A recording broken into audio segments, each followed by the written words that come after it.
Բարև ձեզ արգելի հեռուստադիտողներ, մենք շարունակում ենք մեր աշխատանքը Պոլիտիկայում YouTube-յան ալիքի եթերում, այսօր շաբաթվա վերջին աշխատանքային օրն է եւ մենք ձեզ ենք ներկայացնելու օրվա մամուլի կարևորագույն հրապարակումները եւ այսպես ժողովուրդ օրաթերթը գրում է. Օրաթերթի ներկայացրած ենթադրյալ հանցագործության մասին հաղորդումն ուղարկվել է քննության։ Այս հաղորդման առիթը մարտի 5-ին կառավարությունում տեղի ունեցած ճեպազրույցն էր, որի ընթացքում թերթի լրագրողը հարց էր ուղարկել վարչապետի պաշտոնը զբաղեցնող Նիկոլ Փաշինյանին։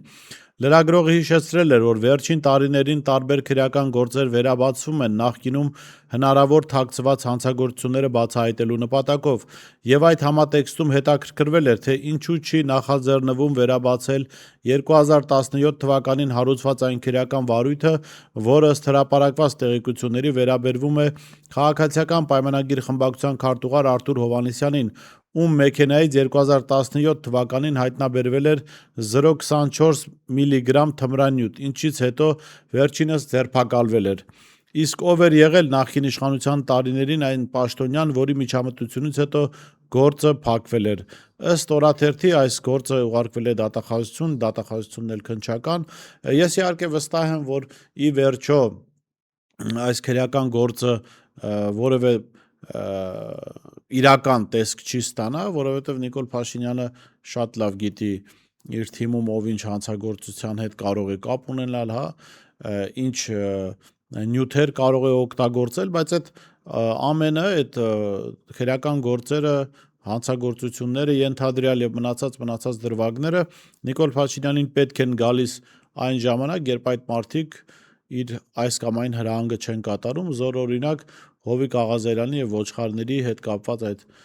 քրեական գործը։ Հրապարակ թերթը գրում է. նախկին ՀՀԿ-ական ներկայում Աննա Հակոբյանի ընկերուհի Աննա Դավթյանը,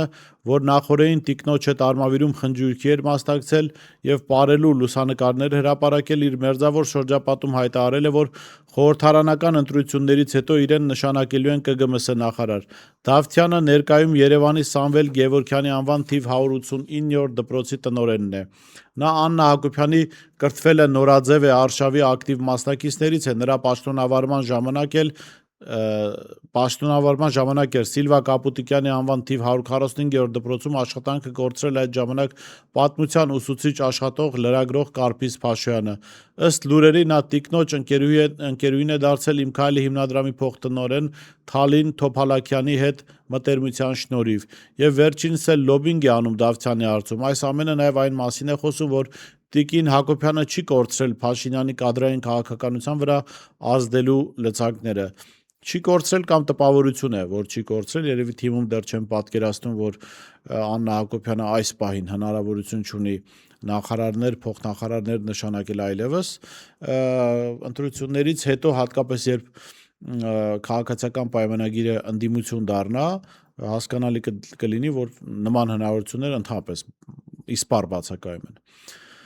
Հրապարակ թերթը գրում է. մինչ Գևորգ Պապոյան եւ մյուսներ իշխանական անսամբլը վերջին շրջանում 24 եւ 7 ռեժիմով ագրեսիվ քարոզչություն է անում, թե եթե ԿՊ-ն չլինի, թրիփը չի լինի, հետեւաբար խաղաղություն չի լինի, Հայաստանը կդառնա ծայրագավառ ու ընտրողին մոլորեցնում են, թե Հայաստանի անվտանգության հարցն առնվազն 99 տարով լուծված է, քանի որ ամերիկյան ընկերությունը 99 տարով վարձակալել է Հայաստանի 41 կիլոմետրանոց տարածքը, որտեղով պետք է անցնի Թրամփի ուղին։ Երեկ Նիկոլ Փաշինյանը սառը ցնցուղ լցրեց իր թիմի եւ իրենց հավատացողների գլխին, ակնարկելով, որ թրիփի աշխատանքները ժամանակավորապես կարող են հետաձգվել, ավելի պարզ ասած, այդ ճանապարհի կառուցումն իրենց ձեռքում չէ, ԱՄՆ-ն ոնց ուզի, այնպես էլ կանի։ Իսկ Իրանի կոնֆլիկտը փոխել է իրավիճակը մեր տարածաշրջանում։ Կառավարության երեկվա նիստից հետո բրիֆինգում Փաշինյանը բառացի ասաց, որ Թրամփի ուղին ԱՄՆ վարչակազմի առաջնահերթությունների մեջ չէ այս պահին, Իրանի շուրջ կատարվող իրադարձությունների պատճառով։ Տեսնում եք, ինչ է կատարվում ու ինչով են իրենք հիմա զբաղված։ Ցավոք, հավանականությունը մեծ է, որ պրոցեսների վրա ժամանակի առումով կազդի։ Հիմա ԱՄՆ կառավարությունը կենտրոնացած է այլ խնդրի վրա։ Իհարկե, եթե պարզվի, որ չի ազդի, ավելի լավ, ասաց նա, գուժելով, որ խաղաղության փուչիկը պայթել է։ Թերևս նաև սա է պատճառը, որ ամբողջ ուժով հումանիտար միջանցք են առաջարկում Ադրբեջանին։ Գիտեք, եթե անգամ այս հայտարարությունը չլիներ, Իրանի շուրջ տեղի ունեցող իրադարձությունները եւ Իրանի դեմ սանձազերծված պատերազմից հետո տեղի ունեցած եւ ունեցող իրադարձությունները ցույց են տալիս, որ Միացյալ Նահանգներին որևէ տարածք 99 տարով վարձակալության տալը ոչ միայն երաշխավորում է անվտանգություն, այլ ավելին առաջացնում է անվտանգության խնդիրներ։ Եթե չեք հավատում, կարող եք հարցնել Պարսից ծոցի արաբական երկրներին, իրենց մոտ էլ կային երկար տարիների վարձակալության հանձնված բազաներ, տարածքներ, բիզնես կենտրոններ, հյուրանոցներ, որոնք այսօր այրվում են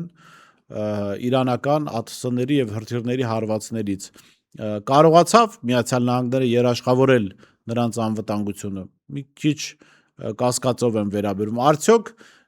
եթե Միացյալ Նահանգները արդեն իսկ գործարկած լիներ թրիփը եւ օրինակ թրիփով անցկացներ ռազմական բեռ Իրանի դեմ օգտագործելու համար, արդյոք թրիփը չէր դառնալու թիրախ։ Իհարկե դառնալու էր, այնպես որ խաղաղությունը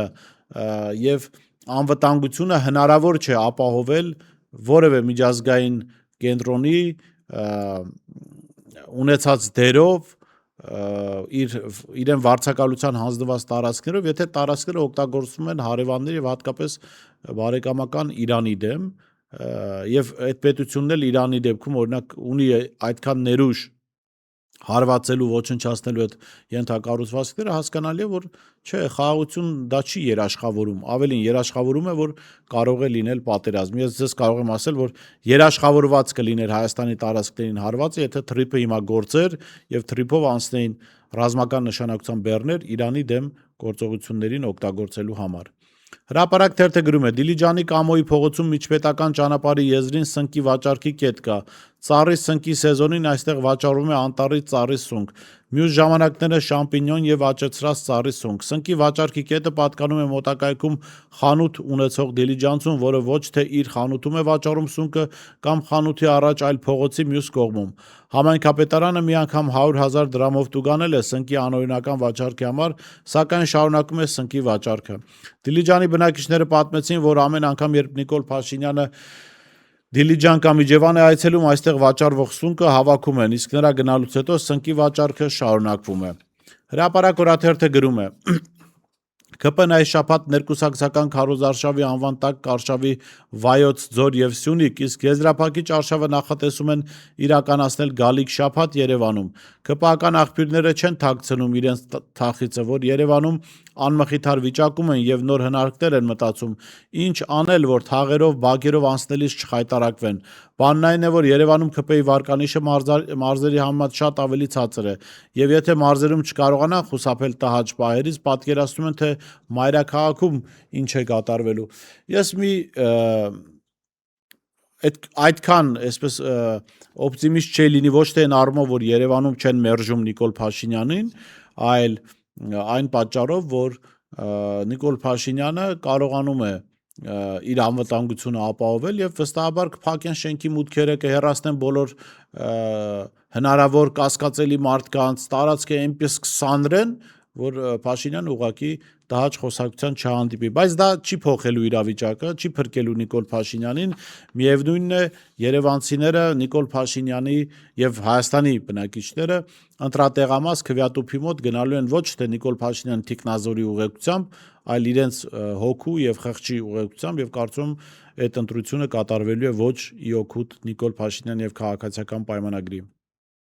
Հրապարակ թերթը գրում է. Տավուշի մարզի Բերդ համայնքից հայտնում են, որ թեև ոչ մեծ թափով, սակայն արտագաղթ է վերսկսվել հիմնականում դեպի Ռուսաստան։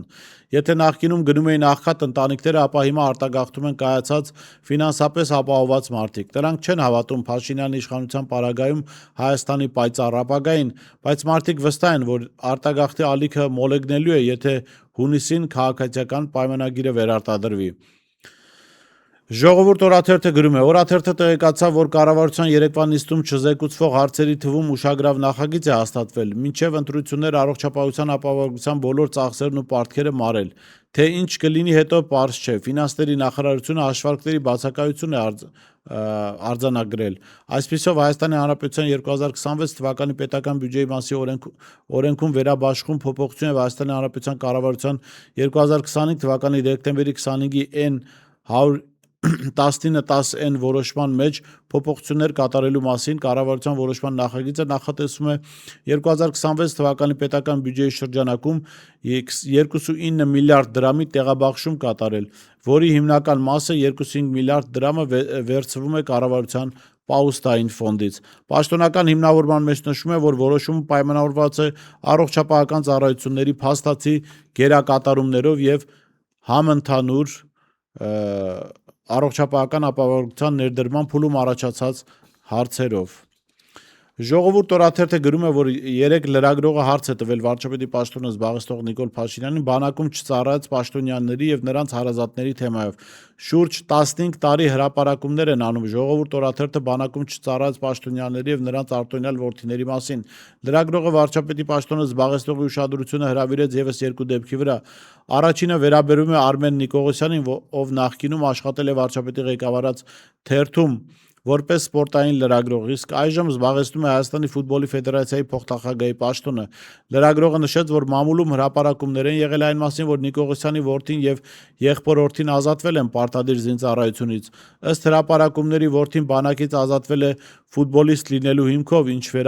ինչի վերաբերյալ թերթը հարցում է ուղարկել պաշտպանության նախարարություն, սակայն պատասխան չի ստացել անձնական տվյալների պահպանման պատճառաբանությամբ։ Լրագրողը վարչապետի պաշտոնը զբաղեցնողին խնդրեց աջակցել պարզելու, թե ինչ հիմքով է բանակից ազատվել Էդգար Արմենի Նիկողոսյանը, ինչպես նաև ինչու չի կանչվում վարժական հավաքների։ Երկրորդ հարցը վերաբերում է Նարեկ Գրիգորյանին։ Լրագրողը նշեց, որ ըստ հետքի հրապարակման գործող падգամավորը ժամանակին բանակից ազատվել է ինքնավնասման հիմքով։ Հիշեցնենք, որ այս падգամավորը հայտնի է որպես ձկնգող, քանի որ մինչ падգամավոր դառնալը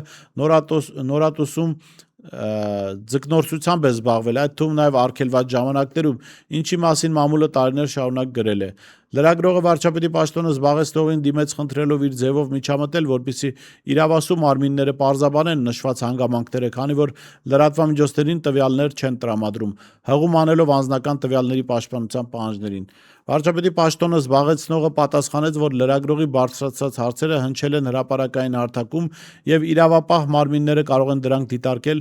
օրենքով սահմանված կարգով։ Մեկը լինի Նիկոլ Փաշինյանն հարցնի, թե դու ինչու չես ծառայել եւ կամ ինչպես չես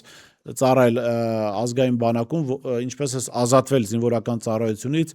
ինչ դերակատարում կարող էր ունենալ Վանո Սիրադեղյանը այդ գործում, արդյոք եղել են չէ հրապարակումներ, գժի թղթով է բանակից ազատվել թե ոչ, որովհետև պաշտոնական կա այսպիսի մեկնաբանություն, որ ինքը եղել է երրորդ եղբայրը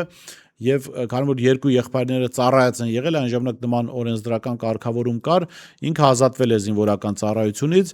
բայց այստեղ հարց է առաջանում մեկ այլ դրվագով, որովհետև եղբայրներից մեկը հաշմանդամություն ունի եւ եթե այդ հաշմանդամությունը ինքը ստացել է միջև զինվորական ծառայություն, միջև չափահաս դառնալը կամ ԻԾՆ է ունեցել, ապա վստահաբար ինքը չէր կարող ծառայած լինել զինված ուժերում։ Եթե այդպես է, ապա ով է օգնել նման ձևակերպամբ ազատվել զինվորական ծառայությունից։ Եթե ինչ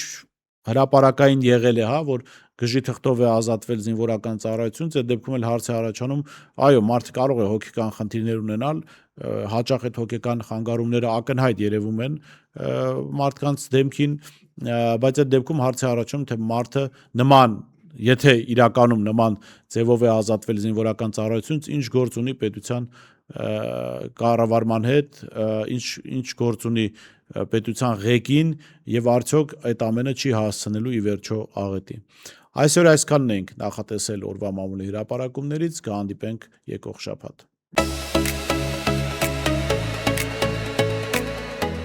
Հետևիր սրտիդ ձայնին, այն քեզ ուզում է տանել անհայտ հեռուներ, վայելիր աշխարհի չքնաղ քաղաքներն ու արևոտ լողափերը նոր զգացողություններով, նոր համերով։ 2026-ը թող լինի հույսերի, մոտիվացիայի, նպատակների իրագործման տարի։ Եվ հիշեք, ամեն ինչ սկսվում է մեկ որոշումից։ Նոր տարին գալիս է նոր հնարավորություններով ու արկածներով։ Քո հաջորդ արկածը մեկ թռիչքի հեռավորության վրա է։